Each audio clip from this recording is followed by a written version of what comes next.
नमस्कार दोस्तों। तो फिर से स्वागत है आप सबका मेरे इस नए वीडियो में। तो दोस्तों, आज हम आपके लिए जो कहानी लेकर आए हैं वो अपने पड़ोसी मुल्क पाकिस्तान की है।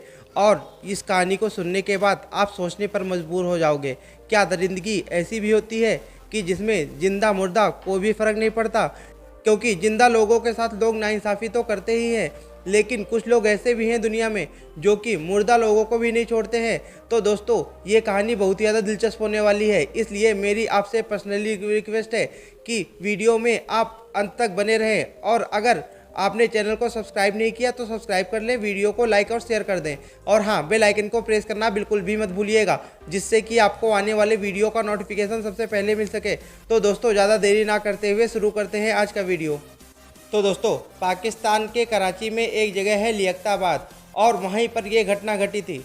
31 अक्टूबर 2011 का दिन था, और उस दिन कब्रिस्तान से सभी लोग काम कर चुके थे क्योंकि शाम का समय हो चुका था। और सभी लोग कब्रिस्तान के बाहर बैठे हुए थे और आपस में कुछ बातें कर रहे थे। तो दोस्तों, अब आप लोग सोच रहे होंगे कि कब्रिस्तान के बाहर कौन ही बैठता है। तो मैं आपको बता दूं कि वो जो लोग बैठे थे वो सब कब्रिस्तान में काम करने वाले थे।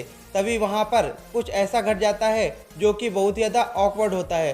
तो दोस्तों, बात दरअसल यह है कि कब्रिस्तान के अंदर से एक चीखता हुआ आदमी निकलता है, और वो आदमी वो इंसान होता है जो कि उसी कब्रिस्तान में काम कर रहा होता है। तो दोस्तों, वो आदमी चीख चिल्ला रहा था, और चीखते चिल्लाते उस ग्रुप में बैठे लोगों के पास पहुंचता है। और जब वो वहां पर पहुंचता है तो उसकी हालत बहुत ही ज़्यादा बेकार होती है, क्योंकि वो बहुत ही ज़ोर से काँप रहा होता है।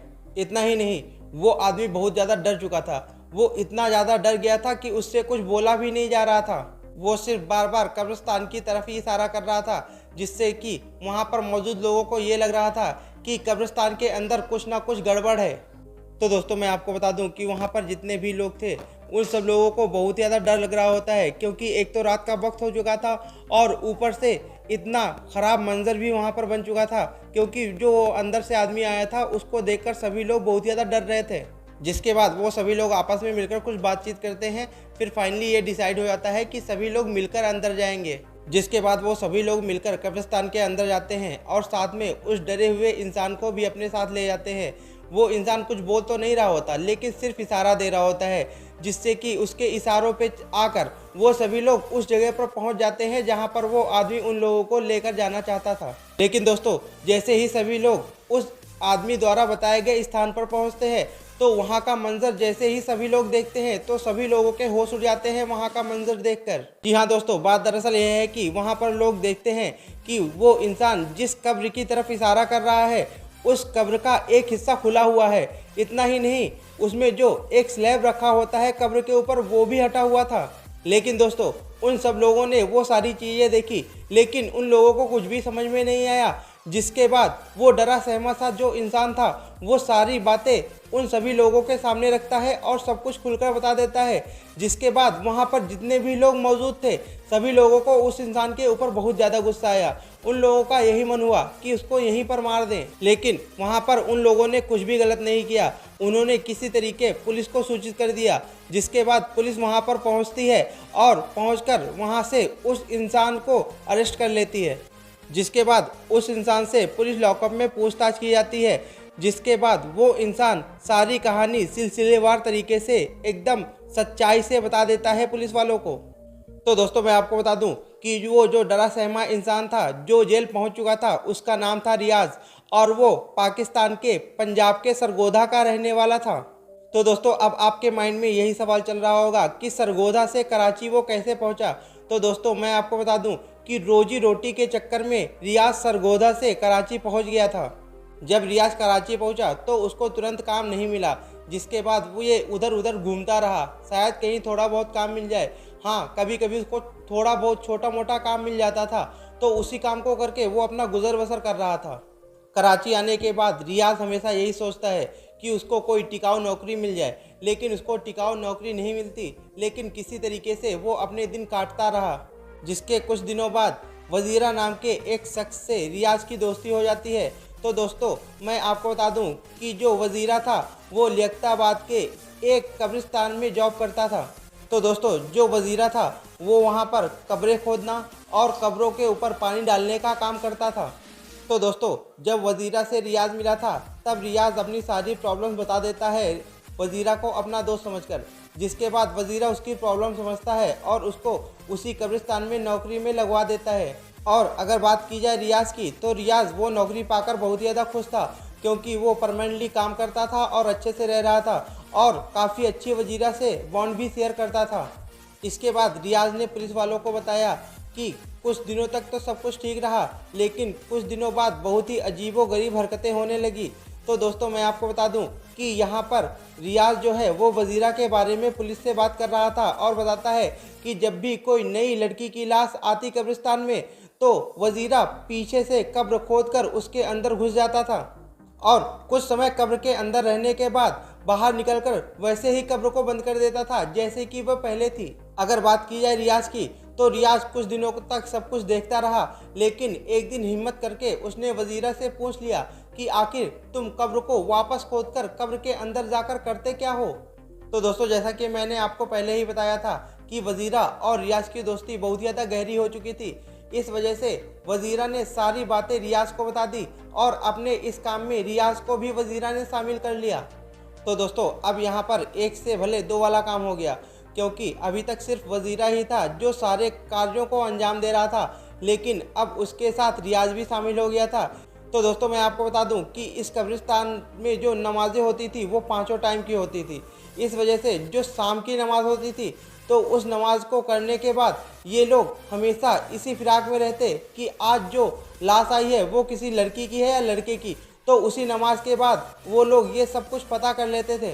लेकिन दोस्तों लड़का या लड़की की लाश पहचानने में भी इन लोग को देर नहीं लगती थी, क्योंकि जो लड़की या महिला की लाश होती थी उसमें एक चादर पहले से ही डाल दी जाती थी, क्योंकि ऐसा मुस्लिमों में रिवाज होता होगा कि एक चादर ढक देनी चाहिए। और ख़ास बात ये थी कि ये लोग सुबह या दोपहर में दफनाई गई लाशों को हाथ भी नहीं लगाते थे। जो लाश शाम के टाइम आती थी सिर्फ उससे ही छेड़छाड़ करते थे ये लोग। तो दोस्तों जैसे ही लाश आती थी तो उसका जो रिचुअल होता था वो सारा कर दिया जाता था, जिसके बाद सभी लोग अपने रिचुअल्स करके वहाँ से निकल जाते थे। उसके बाद ये लोग अपने कार्य को अंजाम देते थे। तो दोस्तों मैं आपको बता दूं कि जब ये दोनों एक साथ काम करने लगे तो एक कब्र के पास जाता, कब्र को खोदता और कब्र के अंदर पहुंच जाता। तो जैसा कि मैंने आपको पहले ही बताया था कि इनकी नज़र सिर्फ लड़कियां और महिलाओं की लाश पर होती थी, ना कि किसी पुरुष या बच्चे की लाश पर। तो दोस्तों आप सोच ही सकते हैं कि कब्र के अंदर जाकर महिला की लाश के साथ ये लोग क्या करते होंगे। खैर मैं वो तो सब बता नहीं सकता कि आखिर क्या होता होगा, लेकिन जितना मेरे नॉलेज में है उतना ही मैं आपको बता रहा हूँ। जिसके बाद जैसे ही वहाँ से वजीरा बाहर निकलता तो रियाज उसी कब्र के अंदर पहुँच जाता। तो दोस्तों ये लोग एक दो बार नहीं बल्कि इनका रूटीन बन गया था, क्योंकि जो भी लाश शाम के टाइम या रात में आई होती तो उसके साथ ये लोग रात में ज़रूर कुछ ना कुछ करते। खैर ये मुझे बताने की ज़रूरत बिल्कुल भी नहीं है कि वो लोग क्या करते थे, आप लोग समझ ही सकते हैं। तो दोस्तों रियाज और वजीरा का ये काम काफ़ी दिनों तक चलता रहा, लेकिन कुछ समय बाद वजीरा की मौत हो जाती है, क्योंकि वजीरा बहुत ही ज़्यादा नशे करता था। इस वजह से वजीरा की मौत हो गई। अब जो भी काम था सब रियाज अकेले ही कर रहा था, क्योंकि वजीरा था नहीं, रियाज अकेले बचा और रियाज को लत लग चुकी थी ये सब करने की। इस वजह से रियाज अकेले ही सारा काम करता रहा। तो दोस्तों ऐसा करते करते कुछ समय बीत जाता है, जिसके बाद 31 अक्टूबर सन 2011 का दिन आता है, जहां पर एक नौजवान लड़की को दफनाया जाता है उसी कब्रिस्तान में। तो दोस्तों जब उस नौजवान लड़की की लाश कब्रिस्तान में आई तब से रियाज की नज़र उसी लाश पर थी, और जैसे ही उसके घर वाले सारे रिचुअल्स करके कब्रिस्तान से बाहर गए तो रियाज ने अपने काम को अंजाम देना शुरू कर दिया। तो दोस्तों मैं जो कुछ भी बता रहा हूँ ये सब पुलिस वालों को रियाज ने बताया था। तो दोस्तों जब उस लड़की के घर वाले सारे रिचुअल्स करके वहाँ से चले गए तब रियाज ने अपने काम को अंजाम दिया और उसने वैसे ही कब्र को खोदा, स्लैब को हटाया, कब्र के अंदर गया। उसके बाद जैसे ही वो उसके साथ दरिंदगी करने लगा, या फिर यूं कहूँ कि बहुत ही ज़्यादा घिनौनी हरकत करने लगा, और जैसे ही रियाज उस काम में पूरी तरीके से पड़ गया, उसके बाद उसने देखा कि उस लड़की का चेहरा दिख रहा है, क्योंकि चादर हट चुकी थी उसके चेहरे से। हाँ कभी कभी ऐसा हो जाता है कि जब भी लोग दफनाते हैं तो चादर हटना स्वाभाविक है, कभी किसी की हटती है कभी नहीं हटती, लेकिन इस केस में लड़की के मुँह से चादर हट चुकी थी। साथ ही रियाज ने यह बताया कि सबसे पहले मेरी नज़र उस लड़की के मुंह पर पड़ी तो उसके दांत दिख रहे थे और उसके दांत बहुत ज़्यादा चमक रहे थे। जिसके बाद रियाज की नज़र उस लड़की की आंखों पर पड़ी जिससे कि बहुत ही तेज रोशनी निकल रही थी। जिसके बाद रियाज पुलिस वालों को बताता है कि जैसे ही मैंने ये सब देखा तो मैं बहुत ज़्यादा डर गया, क्योंकि मुझे लगा शायद ये लड़की जिंदा हो गई है या फिर ये लड़की भूत बन चुकी है। और साथ ही साथ रियाज ये भी कहता है कि मुझे तो पता था कि मैं बचने वाला नहीं हूँ, इसी वजह से बहुत ज़्यादा डर जाता है और वहाँ से आओ देखता है नाताओ और भागते हुए जो ग्रुप में लोग बैठे होते हैं उनके पास पहुँच जाता है। तो दोस्तों ये सारी बातें जाकर रियाज अपने दोस्तों को बताता है। तो जैसा कि मैंने आपको बताया कि ये काफ़ी दिनों से चल रहा था और ऐसा नहीं है कि ये किसी के संज्ञान में नहीं था, जबकि जितने भी कर्मचारी थे उस कब्रिस्तान के सभी के पास कंप्लेंट आती थी, क्योंकि जो लोग भी अपने घर वालों को उस कब्रिस्तान में दफनाते थे तो कुछ दिनों तक वहाँ जाना पड़ता है उन लोगों को। तो उन लोगों के अपने कुछ रिचुअल्स होते हैं, इस वजह से उनको परफॉर्म करने उनको वहाँ पर जाना पड़ता है, शायद 11 या 21 कुछ दिनों तक की। तो जब वो लोग देखते थे तो कंप्लेंट करते थे कि हमारे बच्चों या फिर हमारे फैमिली मेम्बर्स के कब्र के साथ छेड़खानी की गई है, लेकिन सभी लोग नज़रअंदाज कर देते कि ऐसा क्या हो सकता है। तो दोस्तों मैं आपको बता दूं कि पुलिस वालों को रियाज ने यह भी बताया कि उसने टोटल 48 लड़कियों के साथ वही सब किया है जो आप सोच रहे हैं। तो दोस्तों जैसे ही मीडिया वालों को सारी खबर पता चलती है तो मीडिया के जरिए सारी खबर पाकिस्तान में आग की तरह फैल जाती है, जिसके बाद वहाँ की जो आम जनता होती है वो सब यही चाहते हैं कि इस गुनहगार को फांसी की सज़ा मिलनी चाहिए। तो दोस्तों मैं आपको बता दूं कि रियाज को पुलिस अपने साथ लेकर उस कब्रिस्तान में पहुंची और उससे पूछताछ किया कि उसने किस किस कब्र के साथ छेड़खानी की है। तो दोस्तों वहां पर रियाज तो था ही और साथ में वो सभी लोग थे जिनके घर वाले उस कब्रिस्तान में दफनाए गए थे। इस वजह से सभी लोगों को बहुत ज़्यादा चिंता हो रही थी कि कहीं रियाज उनके किसी फैमिली मेंबर की कब्र की तरफ हाथ ना कर दे, लेकिन होनी को कुछ और ही मंजूर था, क्योंकि रियाज ने जो किया वो किया और उसने उन्हीं कब्रों के बारे में बताया कि मैंने इस कब्र के साथ छेड़खानी की, उस कब्र के साथ छेड़छाड़ की। तो दोस्तों सोचने वाली बात यह है कि उस इंसान के ऊपर क्या गुजरी होगी जिसके सामने ये सब खुलासा हुआ कि उसके घर वालों के साथ ऐसा सब कुछ हुआ है, जबकि वो इस दुनिया में नहीं है और करने वाला शख्स ये है। तो अगर उसकी जगह आप और हम होते तो हम लोगों का क्या ही रिएक्शन होता। खैर दोस्तों जो भी उन लोगों के साथ हुआ उसकी भरपाई तो कोई भी नहीं कर सकता। उन लोगों के साथ बहुत ज़्यादा बुरा हुआ, क्योंकि उन्हें जीते जीते कभी सुख मिला ही नहीं और मरने के बाद रियाज जैसे दरिंदों ने उन्हें नहीं छोड़ा। तो दोस्तों खैर इसके बाद पुलिस सारे मामलों की जांच करती है, जिसके बाद ये मामला कोर्ट पहुंच जाता है और कोर्ट पहुंचने के बाद रियाज को फांसी की सज़ा सुनाई जाती है। वैसे दोस्तों क्या लगता है आपको, क्या फांसी की सज़ा सही थी रियाज के लिए या फिर इससे बुरी कोई सज़ा उसको मिलनी चाहिए थी? अपने विचार आप हमें कमेंट बॉक्स में ज़रूर दीजिए और चैनल को नहीं किए हैं सब्सक्राइब तो सब्सक्राइब कर लीजिए और साथ ही साथ बेल आइकन को भी प्रेस कर लीजिए ताकि आने वाले वीडियो का नोटिफिकेशन सबसे पहले मिल सके।